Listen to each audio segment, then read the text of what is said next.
But anyway, you came here for a shave, didn't you? No. Are you sure? You look like you need one. Yeah, you need one. So we're gonna get you a shave. But now, first thing, let me see. I gotta look at this here because I noticed something about you a while ago. So this doesn't. Right over here, you got some. We gotta get that. There we go. Yeah. That'll take care of that. We couldn't have you going out of my barber shop like that. You had some unrooted hair on that side. Kind of reminded me of a scarecrow I saw one time. Had more straw on one side of his head than he had on the other. So we got rid of that. So that's okay. I didn't know you were serious. Huh? I didn't know you were serious. Oh, you didn't? Yeah, man, we serious can be around here. You don't bleed a lot, do you? Okay. Sometimes. Ah, that's big razor. Let's see. Depends how deep the cut. Okay, we gotta use No. nice warm towel on the whispers. Now y'all gotta remember, these chairs are old. We're not gonna let them back use the big towels and all that they did in the old days. So you gotta use your imagination a little bit. Hey. There we go. How's that feel? Mm. Okay, we'll get the whiskers all fixed up there. Now, as far as the strange going-ons that we've had, there was a fella got off a train down here at the depot 3 weeks ago. And his name was Allen. He's kind of a secretive kind of fella, real serious. Most of us thought he was way too serious. Never did even know where he was from. Not a soul in town found that out from him. How's it feel? Feel like your whiskers about done? Yeah. All right, we'll get that off of you.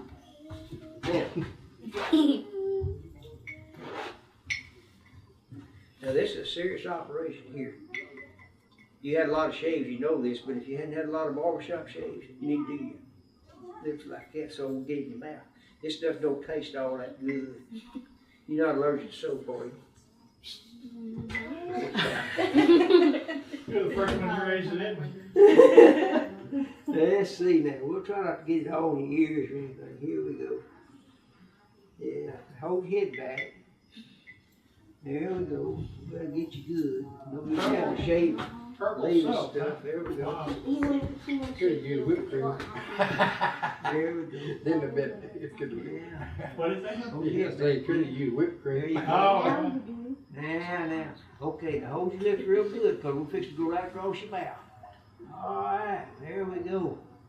Man, you all ready for a shave if anybody is, boy. Okay.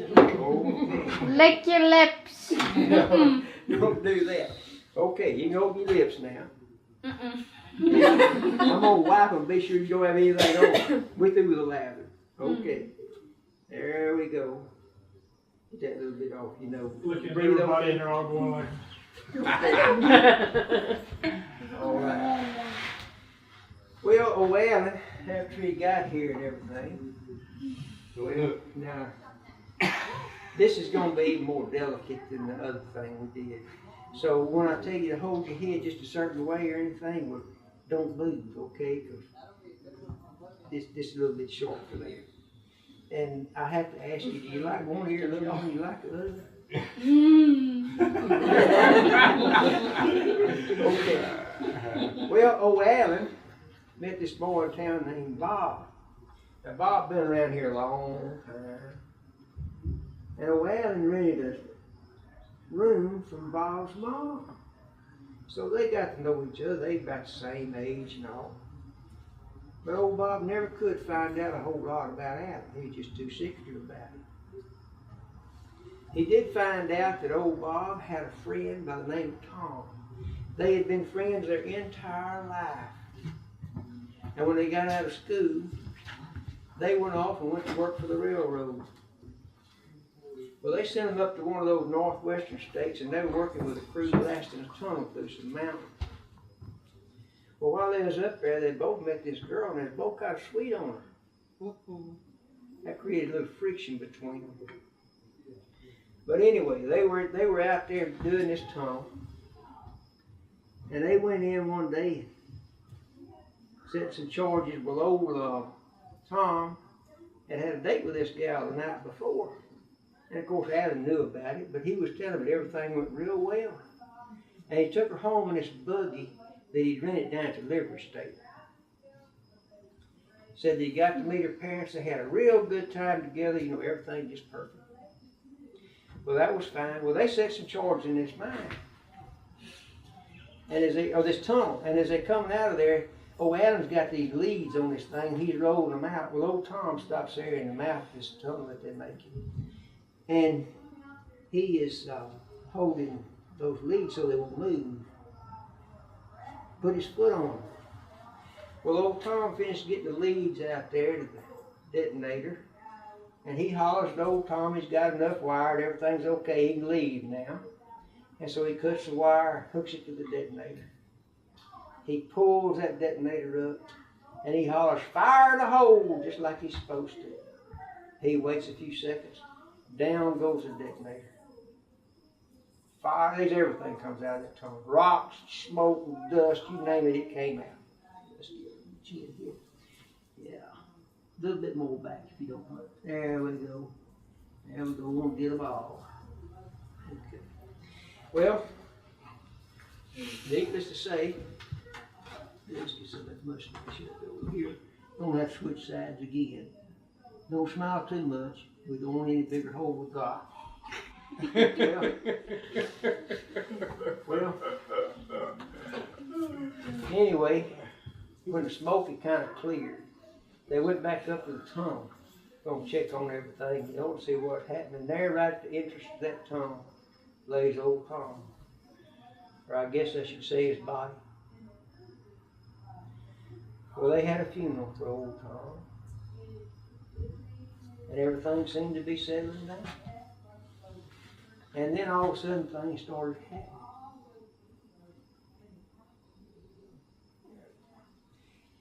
And you know, some of Alan's stuff started going missing. He didn't mind that so bad. But then one night while he was asleep, somebody shook his bed. When you shook it, and woke him up. He didn't like that too well. Then he went down to get something to eat. He got a plate of beans. You see them old plates, some old metal plates, you know, they put the beans. He got one of those. But he didn't think his beans smelled just right. So he got his fork and he raked some out on the floor for a dog. The dog ate them beans and just dropped it. That wasn't good. Well, the icing on the cake was one night when he was walking back to where he was sleeping. And all of a sudden this knife came right by his throat. What? Made a big thud when it hit in the wall over there next to it. He stops and looks all around. Not another living soul anywhere on that road he's on that whole street, everything. There's nobody there. Well, he thinks, Alan does, he thinks that Tom thinks that he killed him on purpose so he could have his girl. Go figure.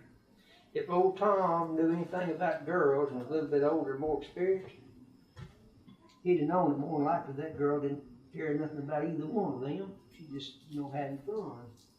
You know, when you think, oh my goodness, that's okay. Just hold there, stop bleeding just a second. There we go. It's still bleeding? Yeah, that's not a real bad cut though. It'll heal up in a few days. I don't think it'll leave much of a scar at all. Probably another couple of years you won't even know what happened.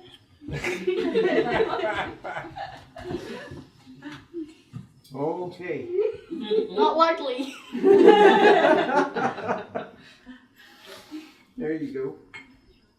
Well,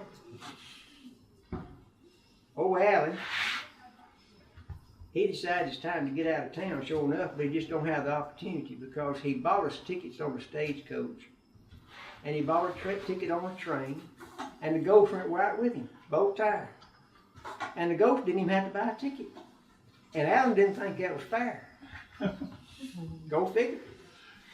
But anyway, he finally was going to breakfast one morning and he saw this train standing in the station. And as he's walking along there, the train blew its whistle and took off. It's building speed, and he's walking along there, and that train is passing him up, you know, as he's going, it's building speed. And finally, at the last minute, he jumps on that car. And he goes in there and buys from the conductor a ticket to a big town. Don't know what big city this was, but anyway, he told me about that. Now the way he got this, see, old Bob and Alan decided they were gonna go out and they were gonna sip some moonshine out of a mason jar. I know probably people don't do that where you come from. But these old boys did. They wasn't real bright, you see, so they did that. And old Alan loosened up and starts telling him about all this stuff. Well, anyhow, after they're through with their moonshine and all, we know a little bit more about him than we did before. So, Alan zigzags from that big city off down here riding trains and stagecoaches and everything he can find. And he thinks that he got completely away from that ghost. That no ghost can find him off down here. Not the way he can. Well, everything was fine for about that first week. And then all of a sudden things started happening here. So that's not good. So one day, well, old Alan paid his rent in advance, so. Well, Bob knew that Alan was fixing to make another run for it. Well, they came in right here in my barber shop. Alan sat right there on the end of that bench. Bob sat right beside him. I was cutting old Mike Burns' hair. You don't know him, or do you? You've not been to these parts. Well, old Sam Jones and old Bill Mullins was sitting over there on that end, and they just talking. Now, they just came in. They didn't want to shave their haircut or nothing. They just came in, you know, talking, have a good time, find out what's going on. They do that a lot. Well, all of a sudden, we're shaving. You know, he says he wants to shave. He sits right here in my chair just like you sitting. I put the hot towel on his face just like I did yours. And I start shaving him just like I am you. And then all of a sudden, I've got his head held back and I'm doing his chin. And back under here. And back in that room there was 3 loud thumps. Thump, thump, thump. Sounded like he dropping a big boot. And then there was this, it sounded like a metal bucket with nails in it or something being rattled. And then those swinging doors over there moved a little bit, no reason at all, just moved. And then here I am holding his head back, you know, getting under his chin like that.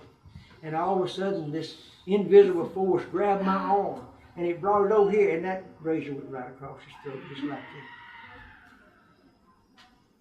If it hadn't been so many witnesses, I think the sheriff would have arrested me for murder. And I didn't appreciate the ghost treating me like that. I had never done anything to a ghost in my whole life. And he did that to me. Well, had to close the barber shop. Took my wife most of 2 hours to clean up all the blood and stuff. It's just a bad scene. We buried old Alan up there on that hill. You can see his marker up there. Just one name on it. Don't even know his last name to put on his marker. Didn't know where he's from. Couldn't even telegraph his kin to tell him he was gone. It's a sad, sad situation. But anyway, enough of that. We're about through. Let me get this last few whispers and we'll be through with you here. Just hold it right there. Oh, God! What was that? That was the ghost of Alan. Oh no! Oh no! It's happened again! Tom's ghost is still here and he don't like me telling that story. Oh